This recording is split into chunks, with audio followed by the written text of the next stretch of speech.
नमस्कार मित्रों, history research point में आप सभी का स्वागत करता हूं।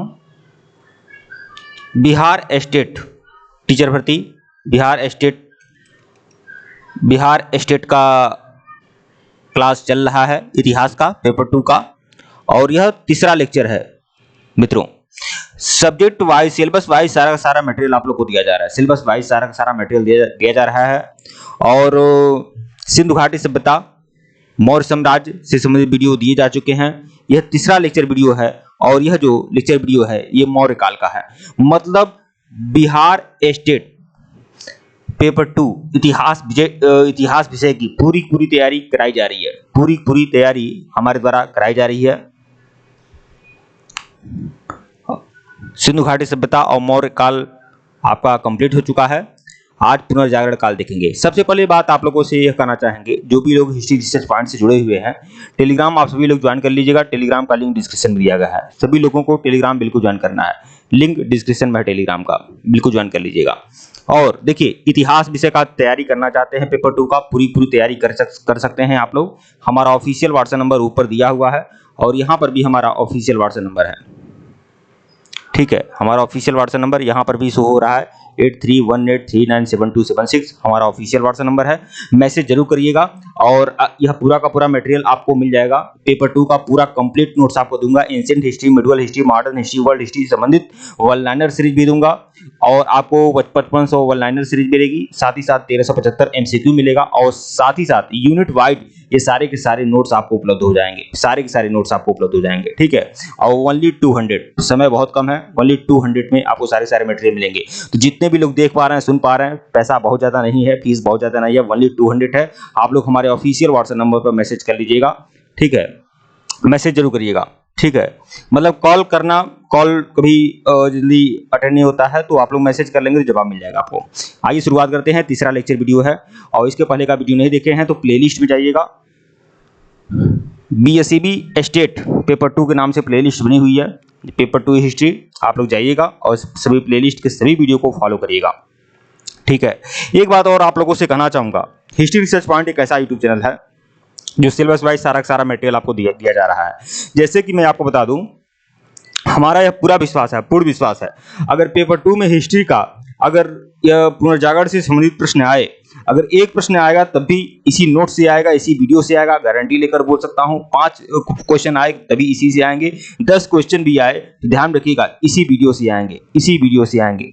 ठीक है, क्योंकि यह मटेरियल जो है बहुत ही सारगर्भित है, बहुत बोधगम्य है और कई सारी पुस्तकों का समग्र अवलोकन करने के बाद यह मटेरियल मैं आपको दे रहा हूं। तो हमारे ऑफिशियल व्हाट्सएप नंबर पर मैसेज करके यह नोट्स आप ले सकते हैं और कई सारे नोट्स आपको मिलेंगे। ठीक है, तो आइए आज पुनर्जागरण काल का जो लेक्चर वीडियो है वह हम लोग प्रारंभ करते हैं। पुनर्जागरण का प्रारंभ कहाँ से कहाँ हुआ है? देखिए, पुनर्जागरण का प्रारंभ जो हुआ है इटली के फ्लोरेंस नगर से माना जाता है।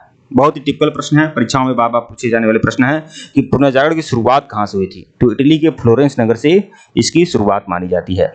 इटली के महान कवि दांते को पुनर्जागरण का अग्रदूत माना जाता है। पुनर्जागरण का अग्रदूत किसे माना जाता है? तो इटली के महान कवि दांते को पुनर्जागरण का अग्रदूत माना जाता है। और दांते का जन्म कहाँ हुआ है? तो फ्लोरेंस नगर में ही इनका जन्म हुआ है। ठीक है, दांते ने प्राचीन लैटिन भाषा को छोड़कर तत्कालीन इटली की बोलचाल की भाषा टस्कन भाषा में एक डिवाइन कॉमेडी नामक काव्य लिखा है। तो दांते की एक साहित्यिक रचना है डिवाइन कॉमेडी। ठीक है, परीक्षाओं में आता है डिवाइन कॉमेडी के रचनाकार कौन है? तो दांते हैं। और दांते ने जो डिवाइन कॉमेडी लिखा हुआ है यह टस्कन भाषा में लिखा है, टस्कन लैंग्वेज में लिखा है। ठीक है, इस डिवाइन कॉमेडी में क्या है, इसमें दांते ने स्वर्ग और नरक की एक काल्पनिक यात्रा का वर्णन किया है। स्वर्ग और नरक की काल्पनिक यात्रा का वर्णन किया है।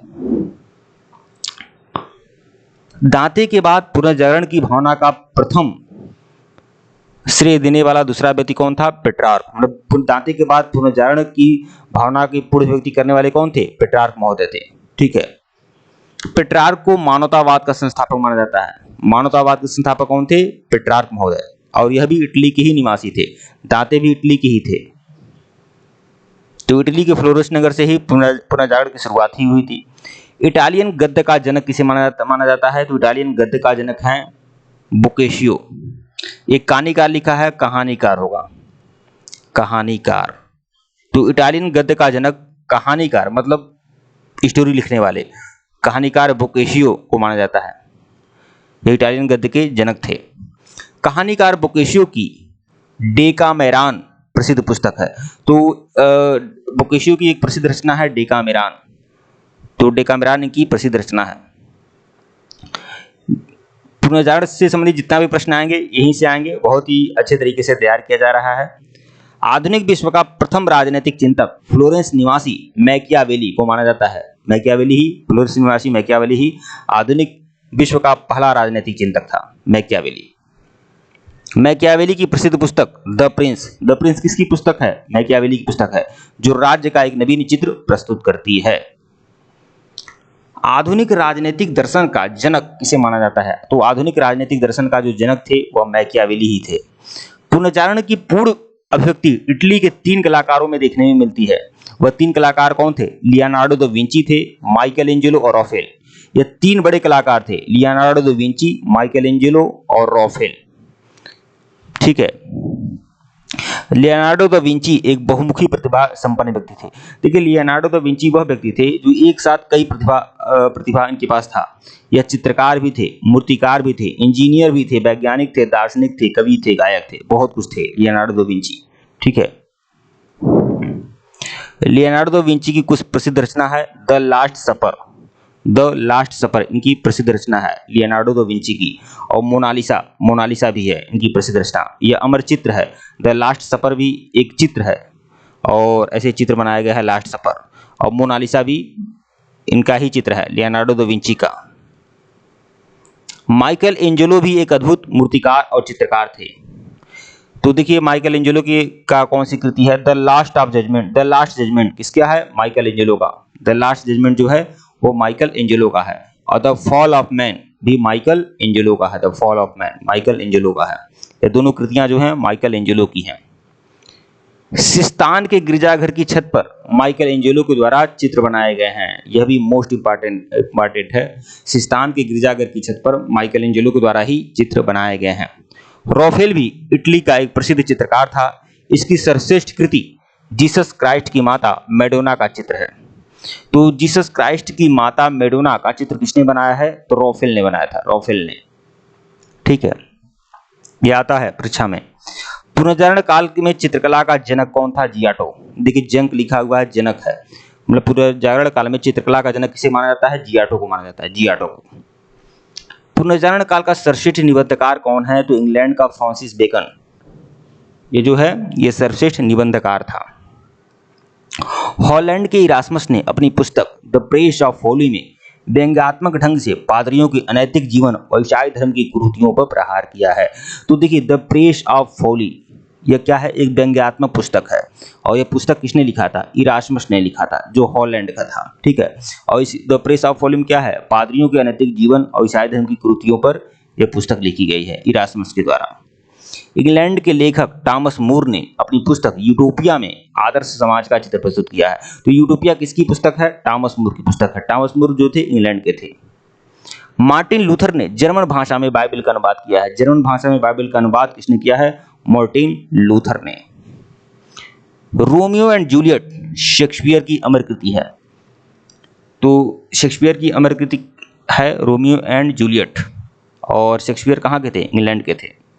इंग्लैंड के रोजर बेकन को आधुनिक प्रयोगात्मक विज्ञान का जन्मदाता माना जाता है। तो आधुनिक प्रयोगात्मक विज्ञान का जन्मदाता कौन था? इंग्लैंड का रोजर बेकन। पृथ्वी सौरमंडल का केंद्र है, इसका खंडन सर्वप्रथम पोलैंड निवासी कोपरनिकस ने किया है। देखिए, बहुत पहले यह माना जाता था कि पृथ्वी जो है यह सौरमंडल का केंद्र है। सौरमंडल का केंद्र कौन सा है? पृथ्वी है। तो यही माना जाता था। लेकिन सबसे पहले पोलैंड के कोपरनिकस ने इसका खंडन किया। खंडन मतलब इसकी बात को झुटलाया कि नहीं, पृथ्वी सौरमंडल का केंद्र नहीं है, सौरमंडल का केंद्र जो है वह सूर्य है। तो कोपरनिकस ने, जो पोलैंड के थे। गैलीलियो ने भी कोपरनिकस के सिद्धांत का समर्थन किया। जर्मनी के प्रसिद्ध वैज्ञानिक केपलर थे, ने गणित की सहायता से यह बतलाया कि ग्रह जो हैं सूर्य के चारों ओर घूमते हैं। ग्रह जो हैं सूर्य के चारों ओर किस प्रकार घूमते हैं, यह सिद्धांत किसने दिया था? तो जर्मनी के वैज्ञानिक केपलर ने दिया था। न्यूटन ने गुरुत्वाकर्षण नियम का पता लगाया। गुरुत्वाकर्षण नियम का पता न्यूटन ने लगाया। 1642 से 1776 यह न्यूटन का समय काल है। धर्म सुधार आंदोलन की शुरुआत कब हुई थी? 16वीं सदी में ही धर्म सुधार आंदोलन की शुरुआत हुई थी। धर्म सुधार आंदोलन का प्रवर्तक मार्टिन लूथर था, जो जर्मनी का रहने वाला था। इसने बाइबिल का अनुवाद जर्मन भाषा में किया था। तो बाइबिल का जर्मन भाषा में अनुवाद मार्टिन लूथर ने ही किया था। धर्म सुधार आंदोलन की शुरुआत कहाँ से हुई है? तो इंग्लैंड से हुई है। ठीक है। जॉन विक्लिफ को धर्म सुधार आंदोलन का प्रातःकालीन तारा कहते हैं। धर्म सुधार आंदोलन का प्रातःकालीन तारा किसे कहते हैं? जॉन विक्लिफ को। जॉन विक्लिफ को। और जॉन विक्लिफ के जो अनुयायी थे लोलार्ड्स कहलाते थे, लोलार्ड्स कहा जाता था। पृथ्वी सौरमंडल का केंद्र है, इसका खंडन सर्वप्रथम पोलैंड के निवासी कोपरनिकस ने किया था। यही बातें यहाँ पर दोहरा दी गई हैं। ठीक है। गणित की सहायता से बताया गया कि ग्रह सूर्य की चारों ओर घूमते हैं। तो ग्रह सूर्य की चारों ओर घूमते हैं, यह सिद्धांत किसने दिया था? केपलर महोदय ने, केपलर ने दिया था, जो जर्मनी के प्रसिद्ध वैज्ञानिक थे। न्यूटन ने गुरुत्वाकर्षण का नियम न्यूटन ने दिया था। धर्म सुधार आंदोलन की शुरुआत 16वीं सदी में हुई थी। धर्म सुधार आंदोलन का प्रवर्तक मार्टिन लूथर था, जो जर्मनी का रहने वाला था। इसने बाइबिल का अनुवाद जर्मन भाषा में किया था। धर्म सुधार आंदोलन की शुरुआत कहाँ से हुई है? इंग्लैंड से हुई है। ठीक है। धर्म सुधार आंदोलन का प्रातःकालीन तारा किसे कहते हैं? तो जॉन विक्लिफ को कहते हैं। जॉन विक्लिफ के जो अनुयायी थे वो लोलार्ड्स कहलाते थे। अनुयायी अमेरिका की खोज किसने किया है? तो क्रिस्टोफर कोलंबस ने किया है अमेरिका की खोज। और क्रिस्टोफर कोलंबस कहाँ का था? स्पेन का नाविक था। ठीक है। इसने अमेरिका की खोज किया है।